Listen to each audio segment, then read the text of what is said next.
Well, hello and welcome, everyone. Thank you for joining us on this very first installment of Building Clean Green Community Bridges webinar series. Today's show focuses on the work of our president uh, and CEO of Samara, Mr. Byron Ward.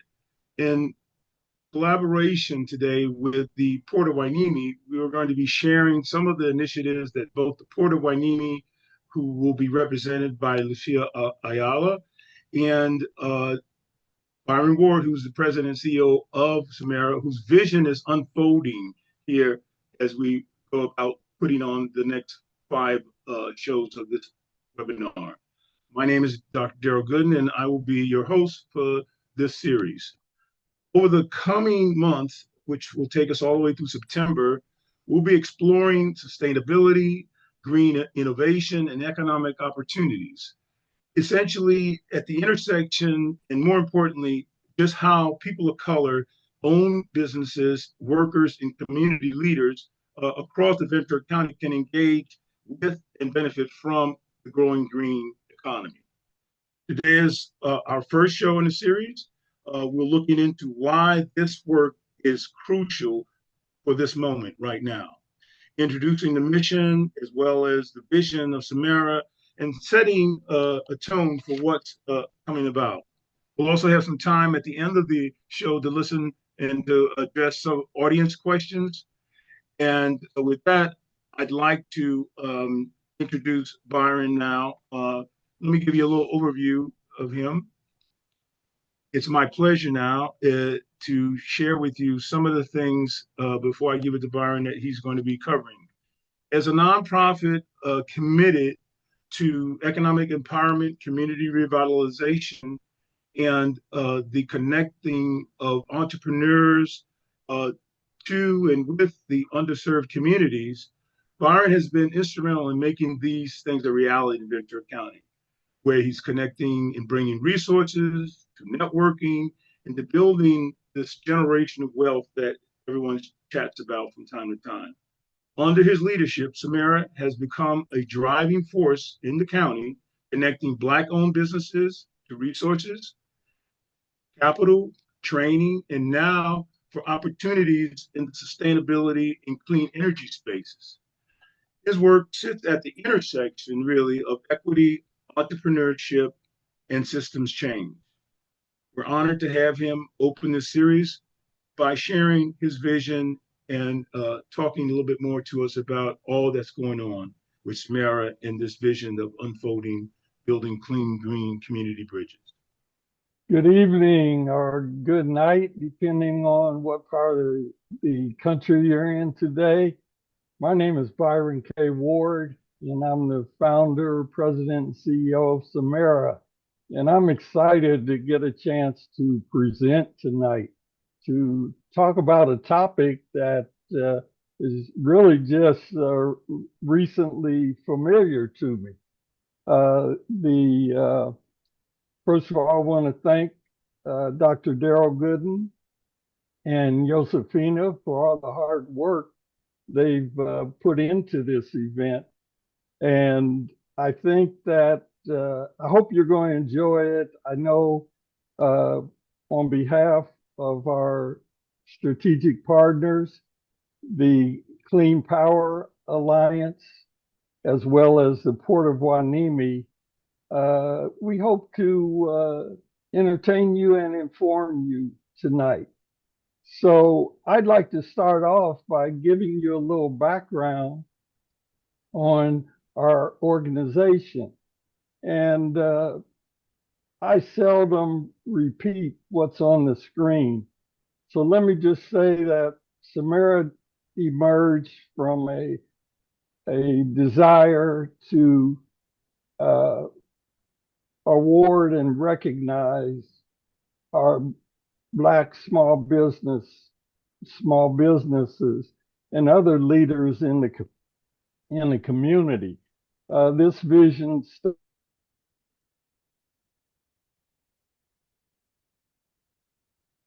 2016, and throughout the years, we've done events, mixers, and several things under the banner of Samara. And it was just an initiative from my for-profit company. So when we had our awards gala in 2024, it was such a success, and we were able to bring in some funding because we had a nonprofit fiscal sponsor for the first time. So we decided to incorporate, and back on April 7th, we submitted our incorporation paper, and we assembled a board of which Dr. Gooden is our currently the secretary of our corporation. And we started working as a nonprofit. So our purpose really is to be a resource to the community, and to, in addition to recognizing our small businesses and the excellence that they bring into our economy, we are an educational organization, first of all. So we applaud the Clean Power Alliance, who helped us launch this initiative through a $25,000 grant. First grant Samara ever received. And if you can show the next slide, please. You see the Clean Green Initiative, which we're going to focus on this evening, but most of our main work is centered in economic development.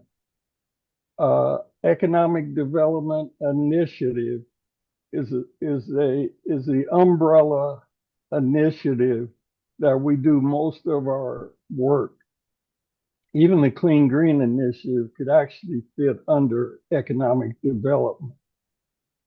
But you see there are key initiatives, and this is our roadmap for the coming year and beyond. If I can see the next slide. Today, we're introducing our Building Clean Green Community Bridges initiative. Next slide. This initiative gives us an opportunity to share information about the green economy. We founded this initiative on the hypothesis that as a group, our Black businesses and other businesses of color are not necessarily fully informed and are not vested in sustainability, clean power, and green technologies. So we're fortunate that through this grant, with the power of the Clean Power Alliance and the Port of Hueneme, that we're able to share some information and knowledge and give our small businesses an opportunity to join us in learning what the clean green environment is about. Next slide.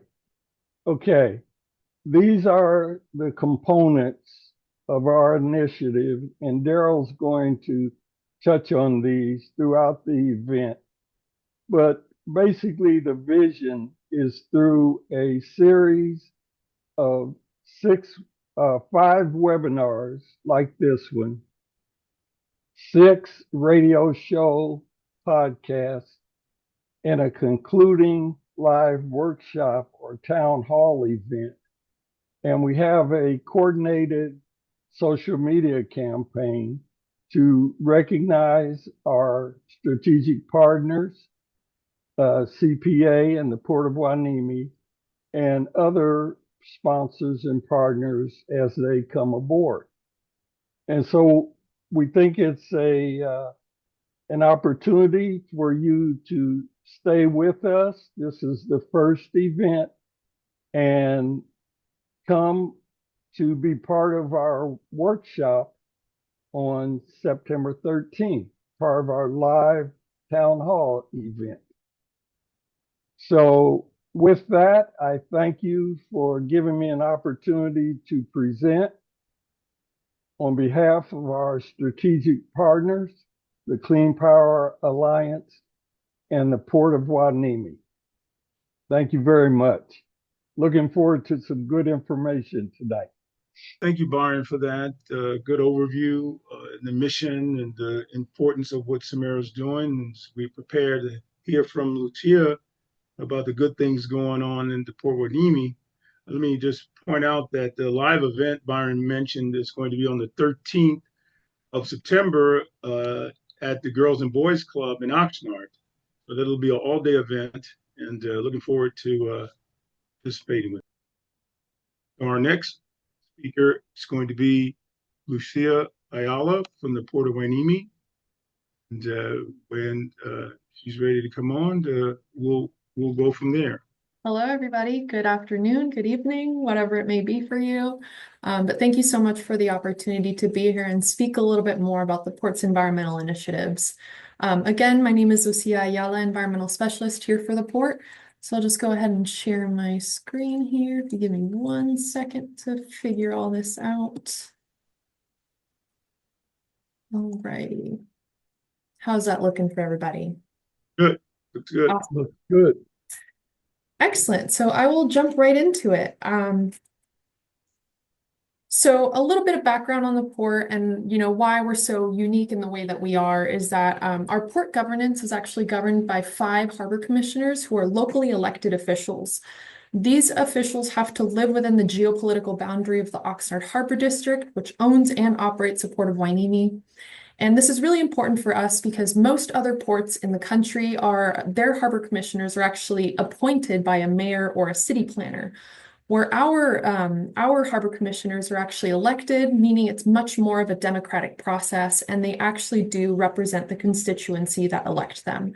So our vision is to operate as a self-supporting port that enforces the principles of sound public stewardship, maximizing the potential of maritime-related commerce and regional economic benefit. And our mission is to not only not become a rich port, but to enrich our communities.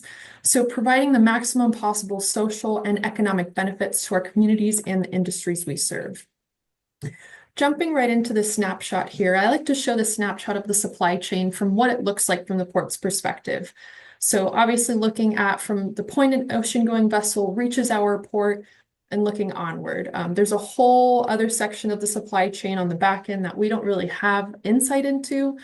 But the main point I'm trying to get with this slide here is that the main thread kind of intricately woven into every single node of the supply chain is ultimately fossil fuels. Historically, for many decades, centuries even, most of our heavy-duty industries have been powered by fossil fuels. And this is incredibly important, especially when it comes to analyzing our sort of environmental initiatives that we're taking on here at the port. So looking at this little slide here, I like to bring this up because it really paints a broader picture of our sort of environmental initiatives that we take on here.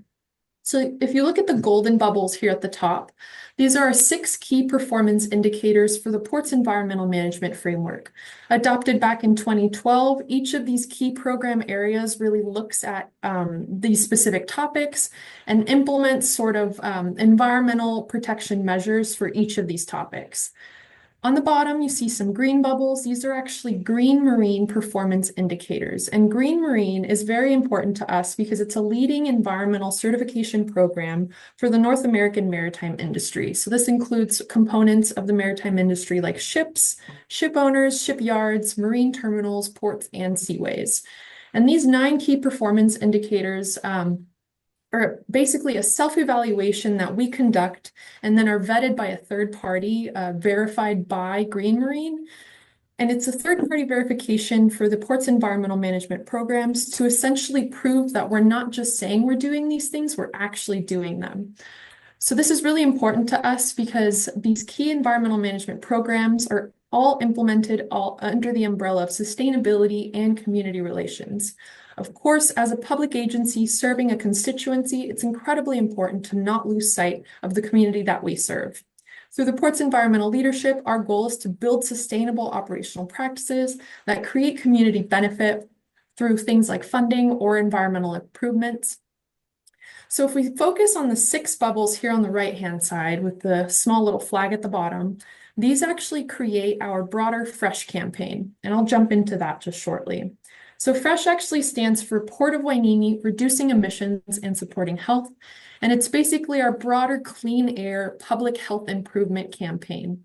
Under this campaign, we have 4 key initiatives. So we're looking at becoming a zero-emission port by 2030, looking at broader port decarbonization. So we have to look into things like electrical master planning, so assessing our capacities and constraints of current electrical network availability and energy sufficiency for the adoption of this new electrical infrastructure. And we also need plans to get there. So we have things like our zero emission blueprint that I'll talk to a little bit later. Of course, we also want to be a climate change ready port. We know very well that climate change is an ever-present threat, so climate action adaptation planning is incredibly important. Analyzing risks from things like sea level rise, as well as emergency planning to make sure we're building resilient structures. Our third key initiative is community air quality. So we're looking into things like real-time community air quality monitoring to be able to provide communities data to basically show them sort of what environmental improvements are happening in real time. In addition to that, we also conduct an annual emissions inventory, which is a sort of accounting exercise that takes into account all of the port's components and how much of that is generating emissions. And we basically create a calculus for that. And I'll talk a little bit about that later as well as equity planning, which is incredibly important. Lastly, and I think one of the most important components of the FRESH campaign is developing a green workforce.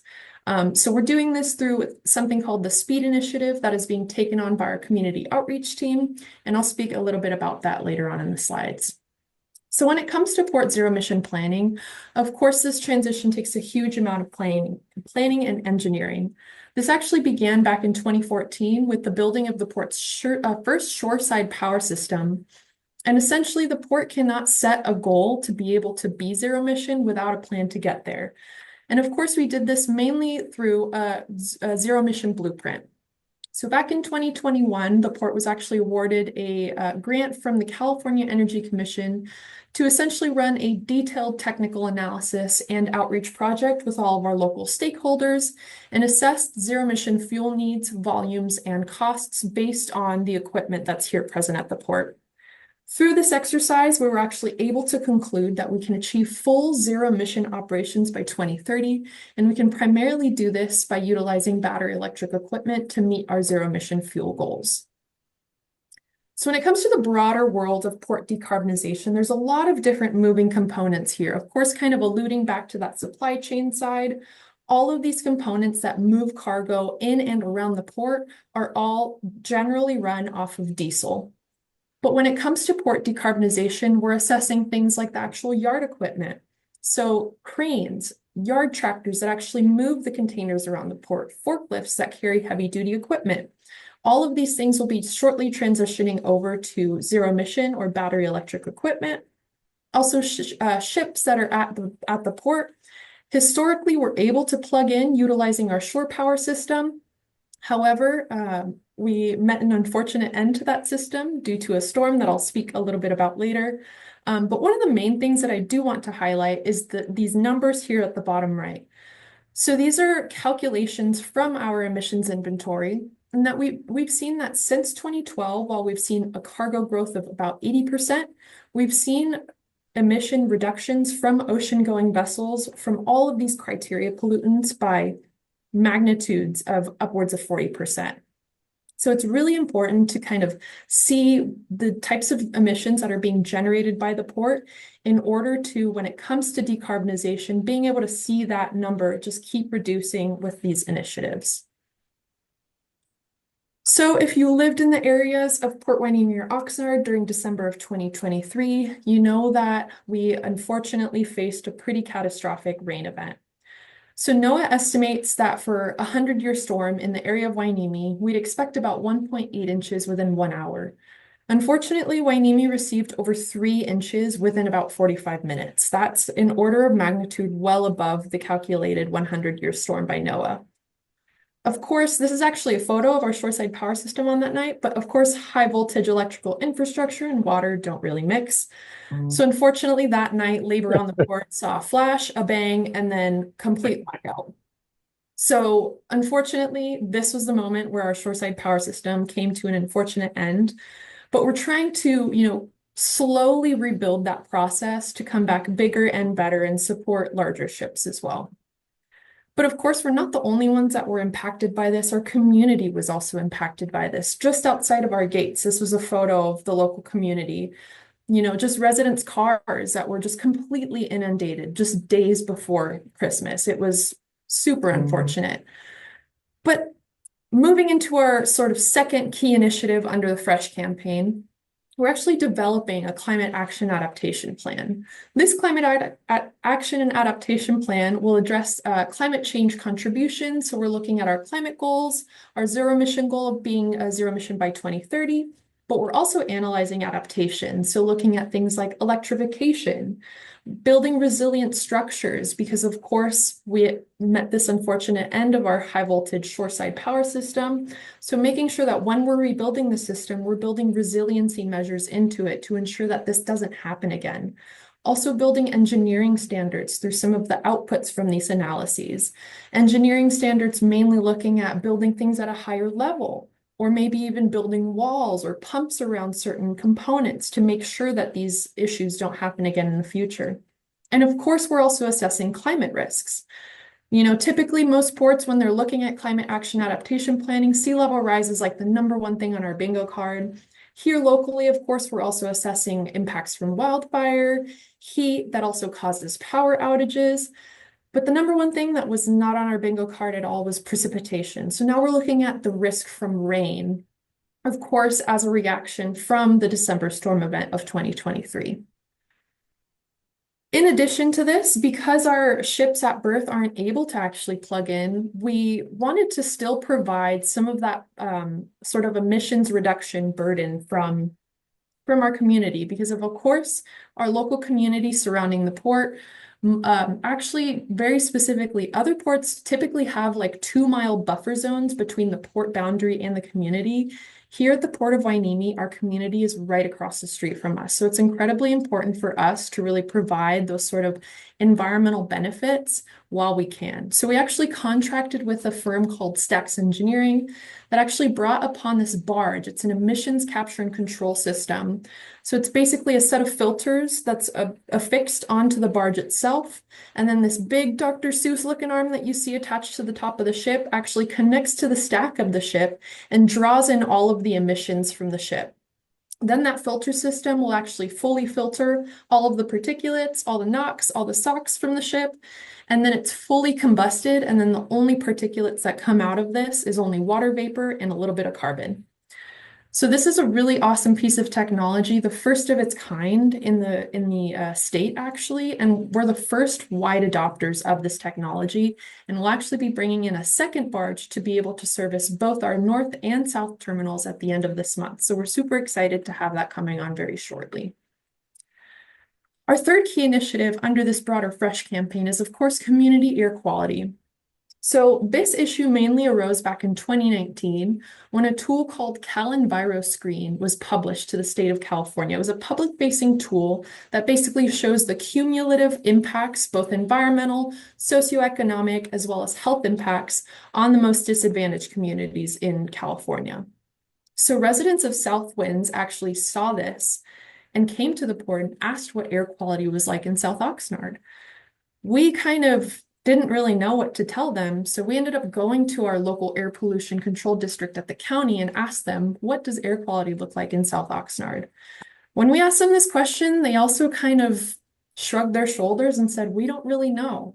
Unfortunately, the only regulatory air monitor that's located in Oxnard is actually located just above the 101, north of the 101 in El Rio.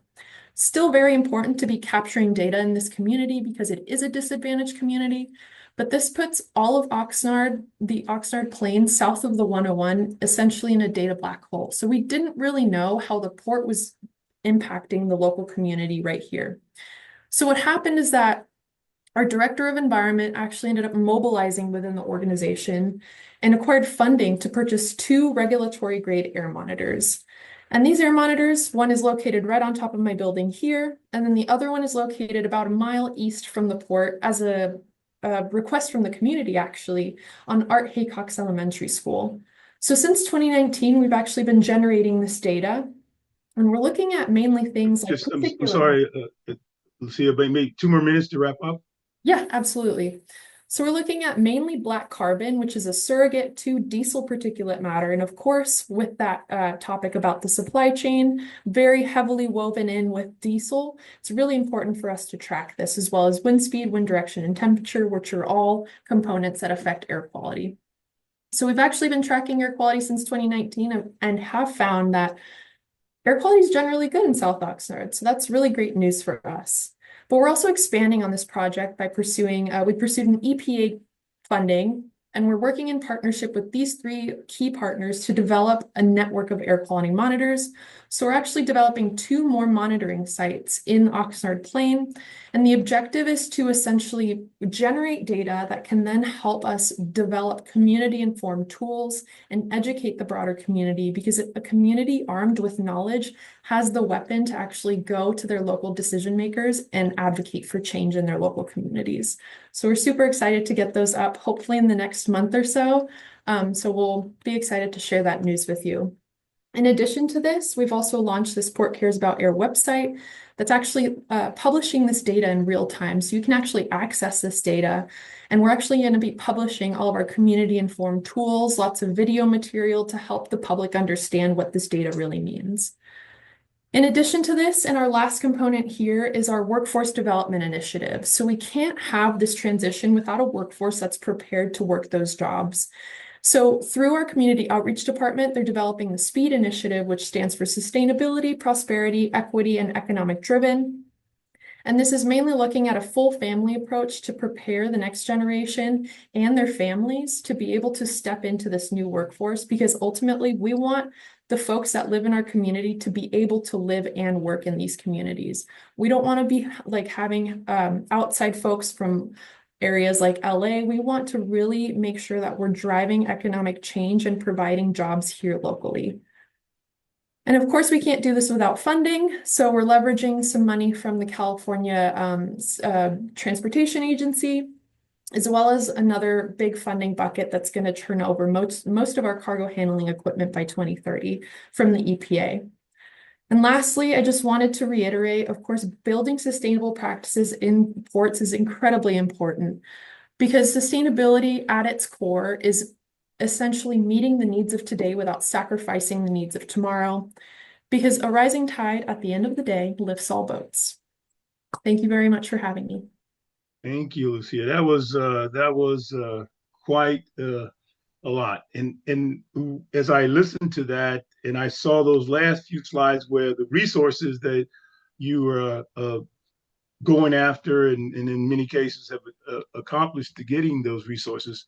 So, question I'd like to put to both Byron and you to get us started on just a dialogue of kind is, especially given what Lucia said towards the end of her very excellent presentation about the resources from the government, be it the state or the federal, EPA, wherever, how is it that, well, let me put it like this, how can the communities who are underserved and vulnerable in many ways to some of these kinds of challenges, how can they simultaneously become part of the solution and actually maybe begin to contribute to help, be it as a subcontractor or whatever? But there's a lot of resources there.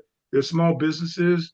Black and Latino businesses that probably could take advantage and be a contributor to some of these solutions. So why don't we, Byron, go to you, and then we'll let Lucia chime in on that. But as you saw what she presented, Byron, what do you think? How is it that small uh, uh, uh, uh, businesses of people of color engage with that? I mean, there's a lot there she shared. Well, I think the fact that we received this grant to share information and to provide some education to our small business people, they will eventually uh, become informed and engaged uh, in terms of being aware of some of these factors that affect them on a daily basis. As I mentioned, initially, our hypothesis is that they aren't informed. So the fact that we're doing this series is our attempt to inform our small businesses so that they can be part of the solution. And let me give a plug to the port because they've been a supporter of Samara from the beginning. There are vendor opportunities for our small businesses to get engaged with these clean efforts. So the fact that we are introducing sustainability into our community, hopefully it can leverage these businesses into entering this space to enhance and grow their business. Very good. Lucia, what additional thoughts? I mean, you gave us a lot there, but your thoughts on how to engage, these communities and how do they plug in to be a part of the solution and actually maybe even take advantage of some of the resources if that's possible. Absolutely. So going back to Byron's point on like awareness and accessibility, I think that's one of the main things. One of the biggest hurdles we really have to kind of overcome. Trying to essentially come up with the most effective sort of communication outlets to make sure that the broader public, the widest net that we can capture is being informed. Of course, when it comes to the zero emission transition, alluding back to my point of it requiring a lot of funding and construction, on the construction side, we actually offer a project labor agreement. And this is basically an agreement that's requiring us that at a certain threshold of construction, we actually have to only contract locally owned businesses. So that's one of the ways that some of these smaller locally owned, but also disadvantaged owned, so like minority owned businesses could really take advantage of those opportunities. Excellent. Very good. So Byron, the next question is you. Why is this the right moment for BPOC engagement and small businesses community to pay attention to these things? I know there's going to be a building and a growing of this conversation, but is there anything particular about this moment you see as different from a year or 2 years ago? I mean, why now? Daryl, when you posed this question, I said this is one of those PhD questions. Not being a subject matter expert about the timing, Mm-hmm. even in my own efforts to help develop this program and to learn the really important issues around the clean green environment or eco space. I think that it's it's um, it's something that will kind of give us an opportunity to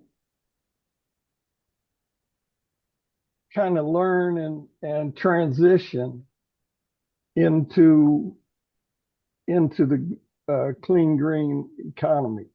Mm-hmm.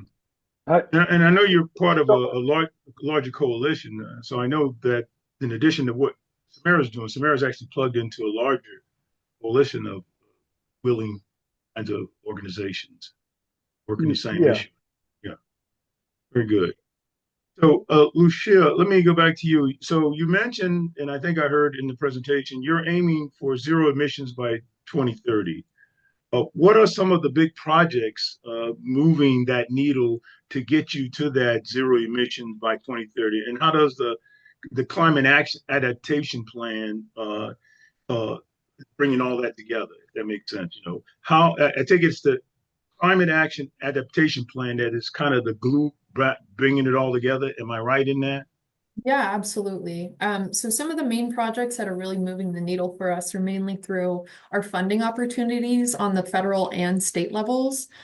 So obviously going back to the EPA, they through their Clean Ports program, we're going to be transitioning about 80% of our cargo handling equipment over to zero emission solutions. And then as well as our port freight infrastructure program that's being offered to us through the California Transportation Agency. So this is basically building the foundations to adopt and build out electrical infrastructure, like demolishing old buildings that have no present use, improving our wharves to sustain the weight of heavier battery electric equipment, as well as laying electrical conduit for future use. But you can decarbonize and green all you want, but if you're not prepared to face an impact from a climate-driven event, then your work is essentially all for nothing. It's incredibly important to really not lose sight of the need to build resilient structures. And in building those, let me pull that string a little bit further. In building those resilient structure infrastructures, the role of so the funding you get that's coming in. Mhm. I'm just curious as to, and you mentioned that in your plan there needs to be set aside a certain amount of work for local folks, and then you pointed out that in addition to setting aside the work for the local folks, there's an emphasis on making sure small businesses and at-risk businesses are also being given the opportunity to do that. How are you guys getting the word out on that? We mainly do it through public notices, through like local publications like the VC Star. But we also we have informational boards out here on both of our administrative buildings over at 333 Panoma and 105 here on Wainimi Road. Right, right. So that's mainly the way that we try to get out the word as well as social media outlets. So, and when you listen at that, Byron, and I know the Port of Wainimi is a strategic partner of Tamara, are you highlighting those attributes that Lucia pointed out in the Samara digital spaces? I take it you are. I don't mean to make it a purely rhetorical question. I imagine you do have something, but you want to chat a little bit more about that, Byron? Well, just that primarily through social media as a longtime partner with the Port of Huanimi, we typically repost their posts and we comment on their posts and we like their posts and so forth. You? Daryl, you raise a good point because in addition to be more strategic regarding uh, how we go about sharing that information. Hmm. So let me switch gears. We're doing great, but I want to make sure there's a few more things we get to plug in before we come to the end of the hour. And these next few questions let me put to you, Lucia, in terms of the port innovation and sustainability, which you highlighted really well in the presentation. So the climate adaptation requires not just reacting to threats and some of the challenges, like you point out, the 100-year storm and all of that.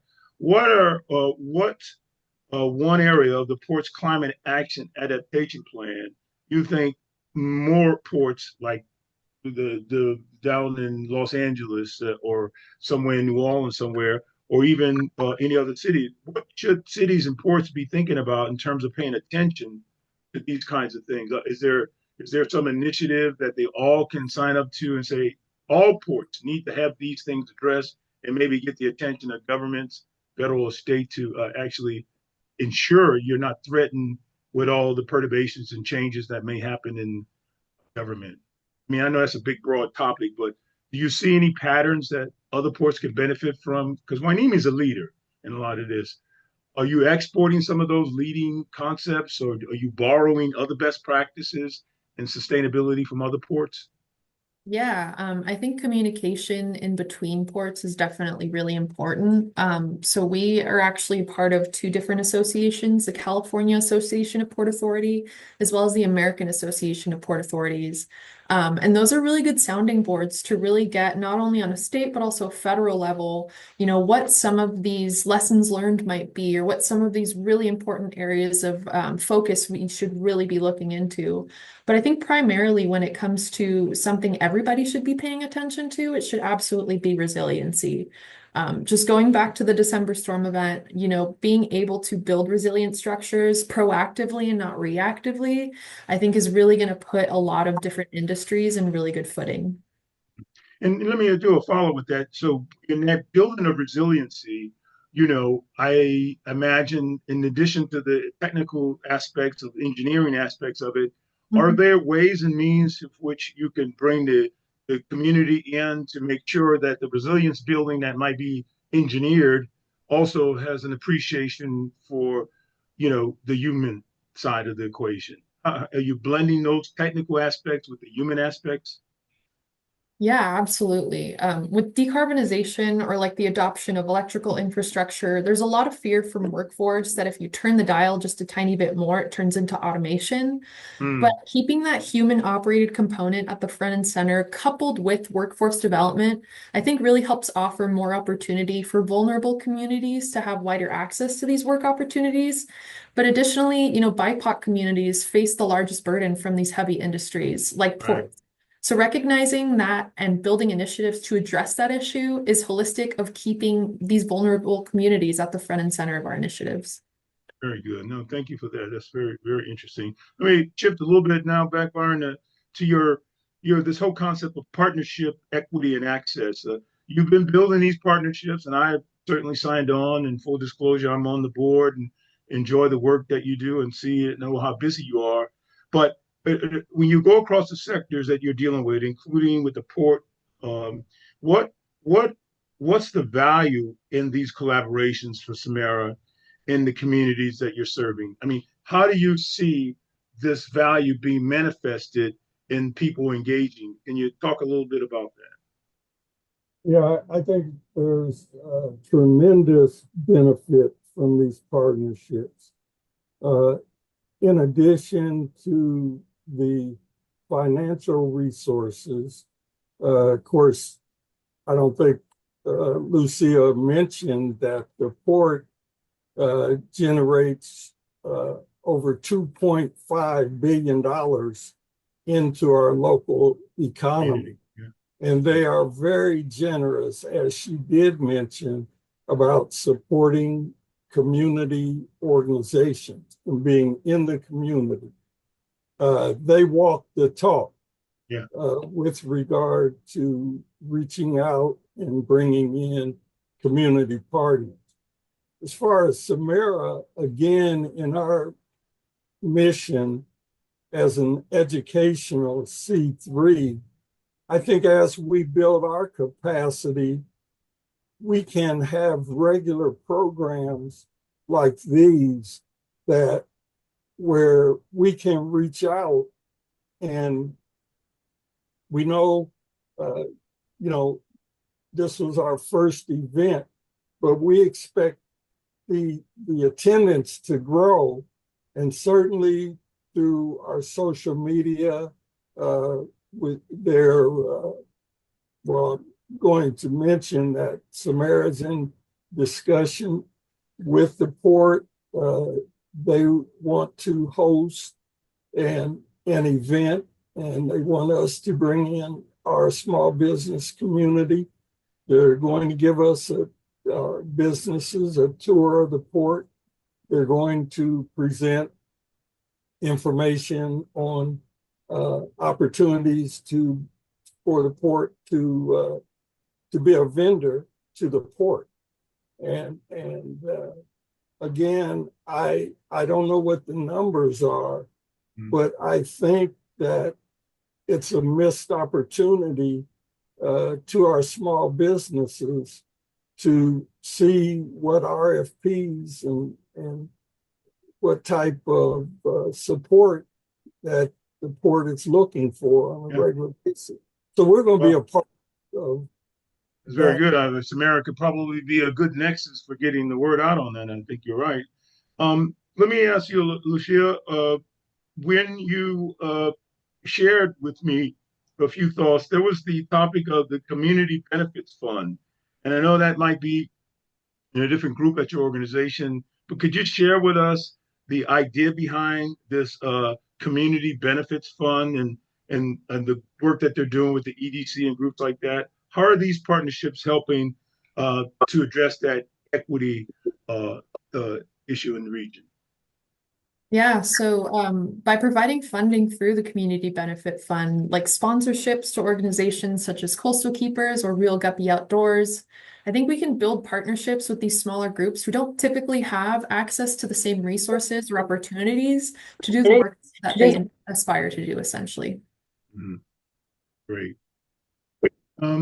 So as we're getting close, but we're moving to some of the visioning things now. Let me bounce between the both of you. And the next thought question, Byron, is to you. If you could fast forward a moment and get to the end of the series of webinars, podcasts, and live events we're going to be doing over the next 4 or 5 months, what do you hope that would have an effect on shifting the consciousness and the awareness in the communities? If we're successful in building the attendance and getting more people paying attention, what does success look like for you, Byron, at the end of the day, building clean, green community bridges?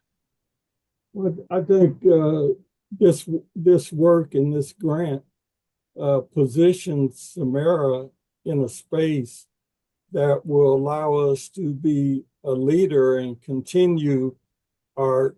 Can you hear me? Yes. Okay.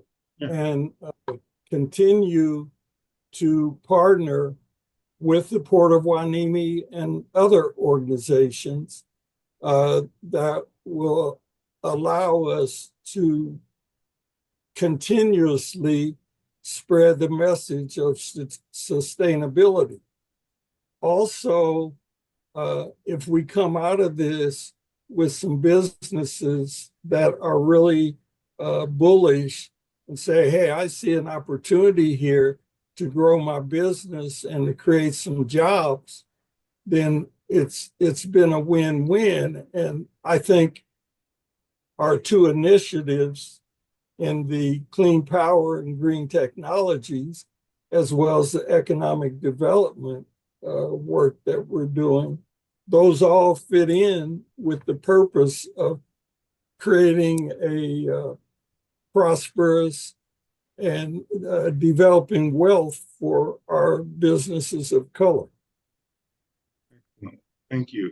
Lucia, what's one thing you wish more people knew about the port's sustainability work? And I'm aware of it, been aware of it for years. So I know it's significant, as you guys have shared.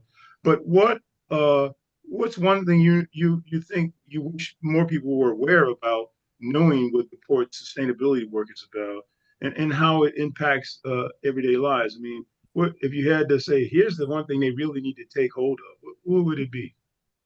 Yeah, I think the fact that we're really paving the way for broader heavy duty sustainability practices. I mean, no other heavy industry in the world is really doing this other than ports. But us, obviously being at the cutting edge, we're applying these cutting edge technologies while keeping our community at the front and center by developing things like our social equity action plan and workforce development initiatives such as SPEED. Very good. And for both of you, for business owners or even residents who feel like sustainability is really it's a it's a good issue. Like we do recycling and all of those things, but what about this? People take away and know that there's something here for them. Most people think, it's not for me. Where's the best place a resident or small business saying to themselves, this is getting out of hand. I need to be able to do something. Where and how should they find a place to start? Where do they start? Where would a a resident or a small business start to get engaged with something like this? Lucia first. Yeah, I think definitely within your own industry, finding, third-party organizations such as Green Marine in our case that could really help you find small, achievable, attainable goals. Looking at things like waste management, of course, also adopting maybe environmentally preferred purchasing policies to buy, greener or cleaner made stuff. Also providing greener options for the goods or services you might provide as well. Hmm. That's great. Byron, your thoughts on that? Yeah, and Where does one start?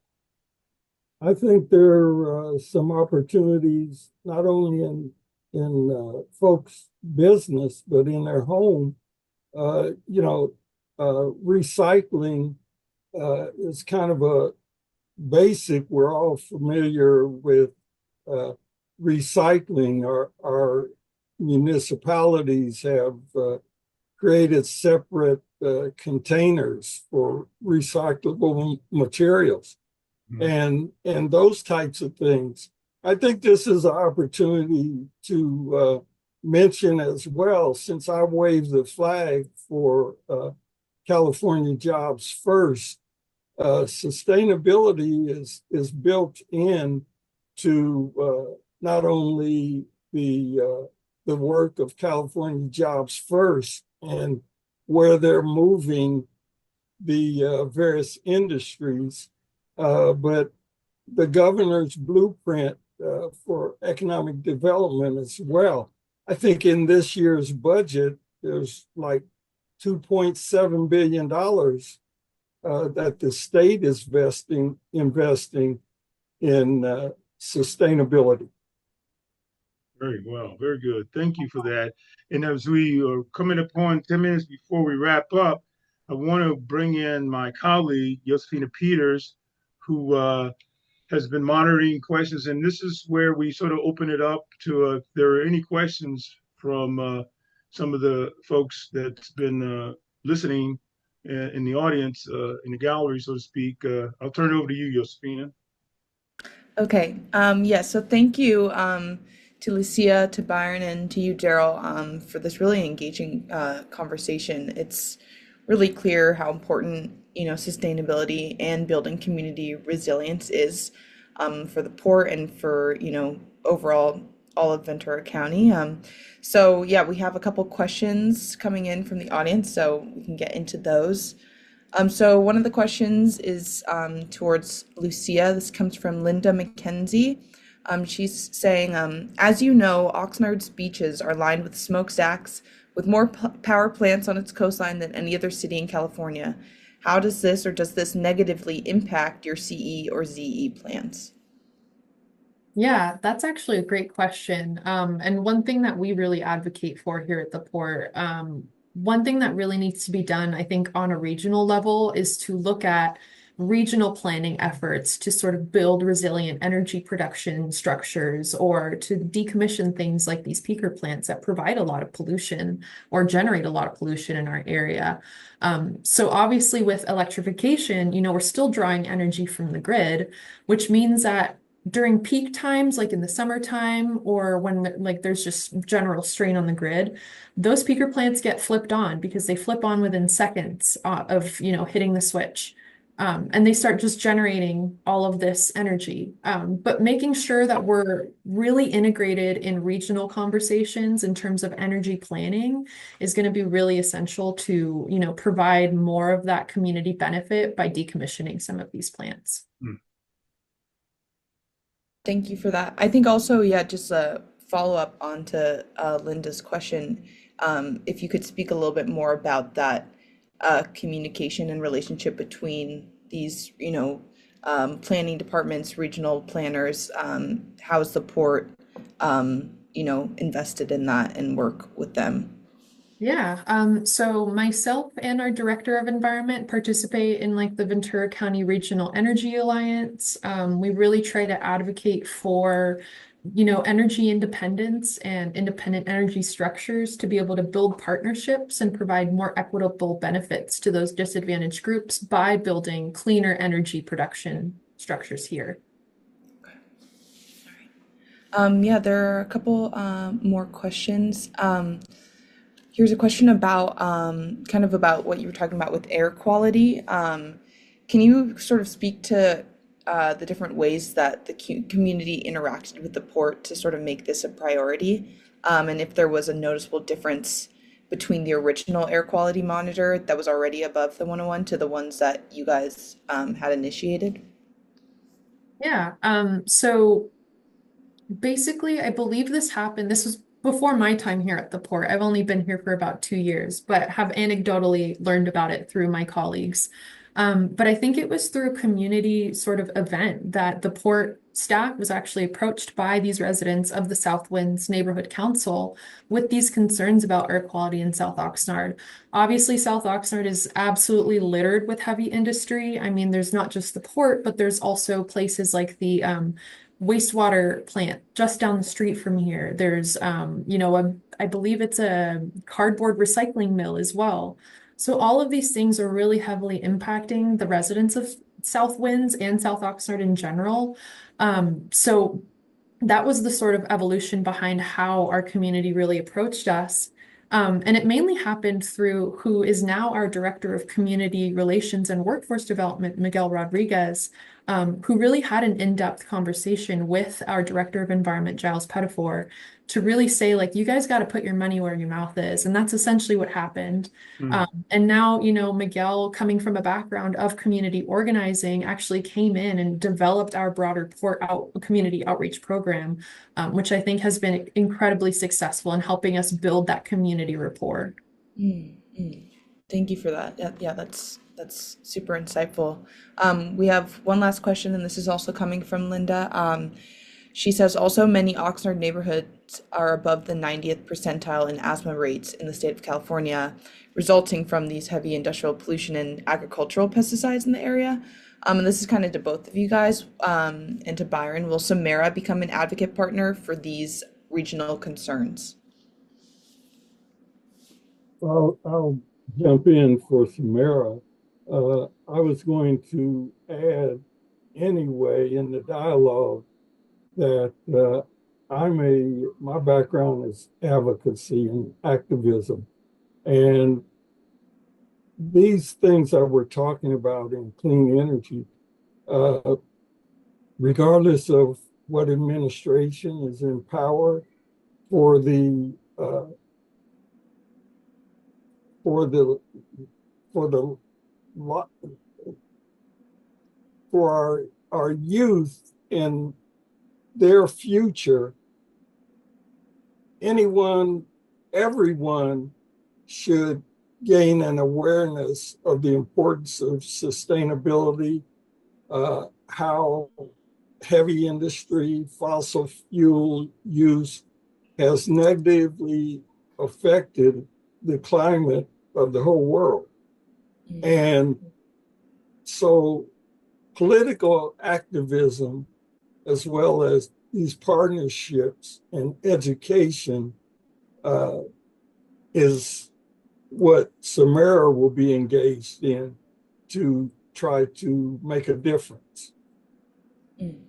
And before Lucia, you respond, I want to plug the fact that we're going to have a town hall meeting on the 13th of September, which is a VC Resource Day, where we're going to focus on rocking the block. And a lot of these issues will be part of a town hall discussion.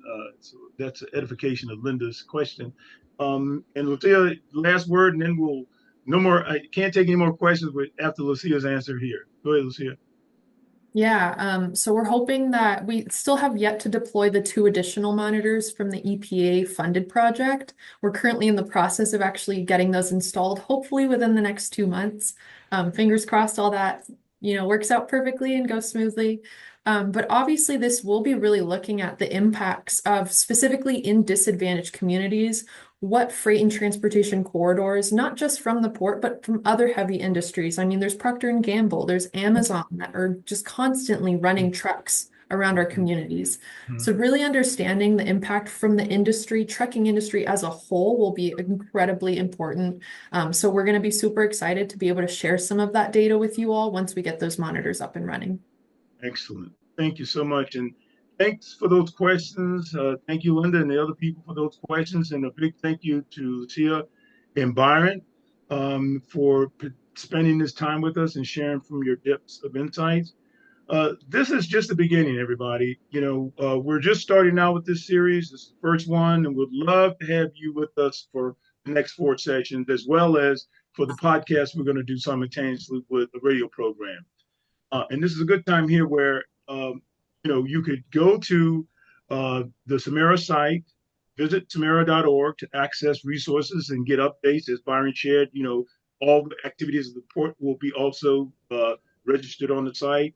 And register for the next seminar, which we will have. The fact with us will be the folks who gave Samara the grant, the Clean Power Alliance, and we'll be having guests on from the Clean Power Alliance, and they're going to the whole hour will be dedicated to them, much like we did with the port today, the other partner, significant partner. And if you're a small business, nonprofit, or community advocate, we are building these bridges and would like you to participate and be a part of that. With that, that brings us to an end. And let me just thank you all for taking your time to spend this hour with us. Very much appreciate it. Have a wonderful evening. And we'll see you next month, 18th of June, on a Wednesday at 5 o'clock. Thank you so much.